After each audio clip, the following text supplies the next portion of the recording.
بسم اللہ الرحمن الرحیم۔ ناظرین کیسے ہیں آپ؟ امید ہے آپ سب خیریت سے ہوں گے۔ دنیا میں عشق اور محبت کی دو قسمیں ہیں، ایک ہے عشق حقیقی اور ایک ہے عشق مجازی۔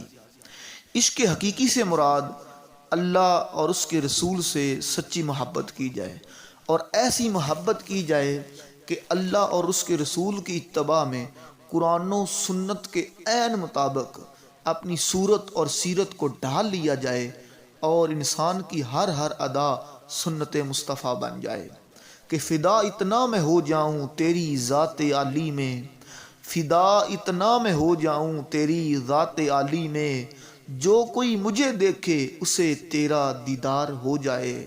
ہر عمل نبی کریم علیہ الصلاۃ والسلام کی تعلیمات عظیمہ کے عین مطابق ہو جائے۔ دوسرا ہے عشق مجازی، کہ بندے کے عشق کا قبلہ اللہ رسول کی بجائے دنیا کی کوئی بھی مادی چیز بن جائے، وہ عورت ہو، وہ دولت ہو، وہ شہرت ہو، وہ سیاست ہو، وہ ریاست ہو، وہ طاقت ہو، وہ کوئی بھی چیز ہو، وہ کوئی شوق ہو، کتے پالنے کا شوق، مرغے پالنے کا شوق، کبوتر پالنے کا شوق، بٹیرے پالنے کا شوق، جانور پالنے کا شوق، سیر کرنے کا شوق، یہ ساری صورتیں عشق مجازی کی بن جائیں گی۔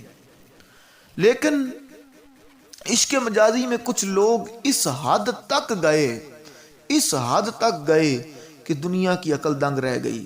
جی ہاں، اسی سلسلے میں ایک حقائق آپ کے سامنے پیش کرتا ہوں، جس کو عیون الحقائق میں علامہ ابن جوزی علیہ رحمہ نے نقل کیا ہے۔ حضرت ابو العباس بن عطا علیہ رحمہ نقل کرتے ہیں، آپ فرماتے ہیں ایک حسین و جمیل نوجوان میرے حلقہ درس میں آ کر بیٹھا کرتا تھا، اور وہ ہمیشہ اپنا ایک ہاتھ کپڑے سے ڈھانک کے رکھتا تھا، چھپا کے رکھتا تھا۔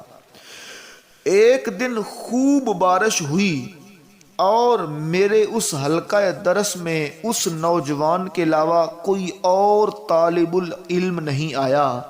میں نے دل میں کہا کہ آج اس لڑکے سے اس کے ہاتھ کے بارے میں ضرور پوچھوں گا کہ کیوں یہ اپنے ہاتھ کو ہمیشہ چھپا کر رکھتا ہے۔ فرماتے ہیں کہ پہلے تو یہ خیال میں نے رفع دفع کر دیا، لیکن آخر کار اس سے پوچھ ہی لیا کہ اے نوجوان، تیرے ہاتھ کو کیا ہوا ہے؟ تو اس نے کہا میرا واقعہ بہت عجیب و غریب ہے۔ میں نے کہا بیان کرو۔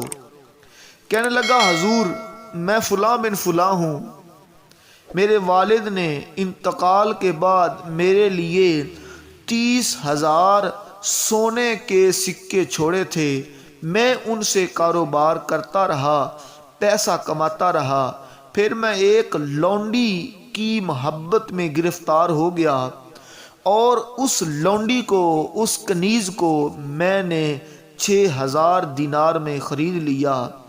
جب اسے گھر میں لایا تو وہ مجھے کہنے لگی کہ اللہ کی اس زمین پر تجھ سے زیادہ مجھے کوئی ناپسند نہیں، میں سب سے زیادہ تجھ سے نفرت کرتی ہوں، جہاں سے مجھے لائے ہو وہیں پر مجھے واپس کر دو۔ جب میں تجھ سے اتنی انتہا کا بغض اور نفرت رکھتی ہوں تو پھر تم مجھ سے فائدہ کیسے اٹھا سکتے ہو؟ کہنے لگا میں نے اسے سمجھانے کی بہت کوشش کی، ہر طرح کی راحت و عیش کا سامان اسے مہیا کیا، اچھے کپڑے بھی دیے، اچھا کھانا بھی دیا، اچھی رہائش بھی دی، لیکن پھر بھی وہ میری طرف متوجہ نہ ہوئی۔ میں جتنا اس سے پیار کر سکتا تھا اتنا کیا، مگر اس کی نفرت ذرا بھی کم نہ ہوئی، مگر بڑھتی رہی۔ میں اس کے رویے سے بڑا غمگین ہو گیا، مگر میں کسی بھی قیمت پر اسے خود سے جدا نہیں کرنا چاہتا تھا۔ میں دن رات اس کے خیالوں میں گم رہتا تھا، اگر میں جاگتا تو اس کا تصور تھا، اگر میں سوتا تو اس کی تصویر سامنے ہوتی تھی۔ میری یہ حالت دیکھ کر میری ایک عمر رسیدہ خادمہ نے کہا تو اس کے غم میں کیوں اپنی جان پہ کھیل رہا ہے؟ اس کنیز کو ایک کمرے میں بند کر دے کچھ دنوں کے بعد اس کے ہوش ٹھکانے آ جائیں گے۔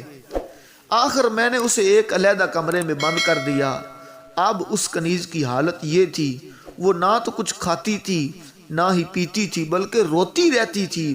اس کا جسم نہایت کمزور ہو گیا، ایسا لگتا تھا کہ اب یہ مر جائے گی۔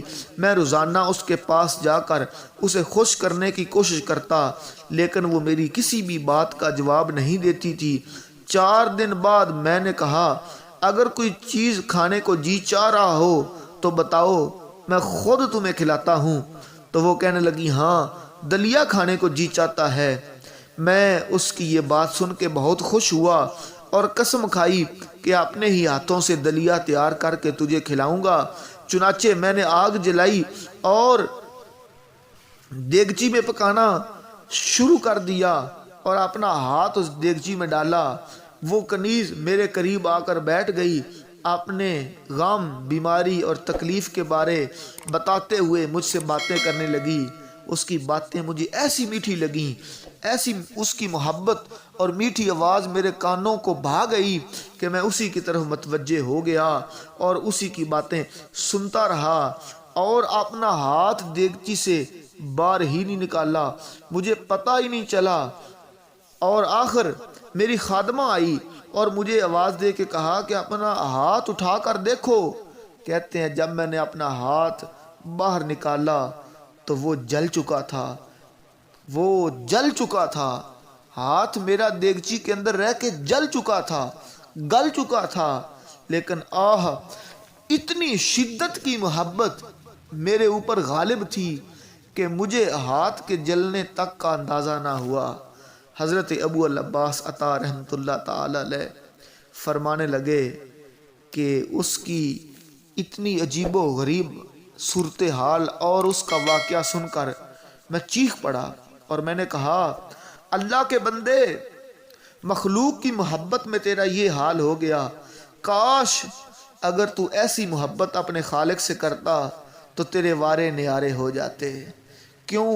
محبت اس رب سے کی جائے جو کبھی فنا نہیں ہونے والا، محبت اس حسین اور جمیل رب سے کی جائے جس نے سارے حسن پیدا کیے ہیں، محبت اس کریم لجپال سے کی جائے کہ ساری کائنات جس کی محتاج ہے، محبت اس غنی سے کی جائے، سارے امیر جس کے در کے فقیر ہیں، محبت اس وحدہ لا شریک سے کی جائے کہ جس کے وصف میں کوئی اس کا شریک نہیں ہے، محبت اس معبود برحق سے کی جائے کہ ساری کائنات جس کے سامنے سجدہ ریز ہے۔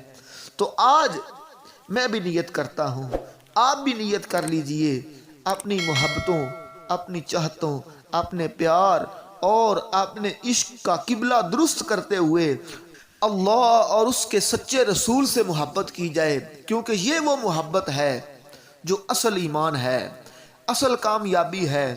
یہ وہ محبت ہے جو محبتوں کی اصل ہے، یہ وہ محبت ہے جو دین و دنیا کی کامیابی ہے، کیونکہ جناب رسول مصطفیٰ صلی اللہ تعالی علیہ وآلہ وسلم کی بڑی ہی پیاری حدیث ہے، لا ایمان لہو لمن لا محبت لہو، اس کا کوئی ایمان نہیں جس کے سینے میں محبت نہیں ہے۔ تو پتہ چلا کہ اللہ رسول کی محبت ہی عین ایمان ہے، کامل ایمان ہے۔ اللہ پاک سے دعا ہے ہمیں صحیح معنوں میں محبت کرنے کی توفیق عطا فرمائے، اللہ رسول کا مطیع و فرما بردار بنائے۔ اور آخر میں یہ عرض کرتا چلوں گا، چینل کو سبسکرائب لازمی کریں، ویڈیوز کو لائک کریں، شیئر بھی کریں اور اچھے اچھے کمنٹ بھی کریں، ہماری حوصلہ افزائی ہو۔ اور اس سے ریلیٹڈ اچھی ویڈیوز ڈسکرپشن میں موجود ہیں، وہاں پر آپ دیکھ سکتے ہیں، وہ بھی دیکھیے۔ السلام علیکم ورحمۃ اللہ وبرکاتہ۔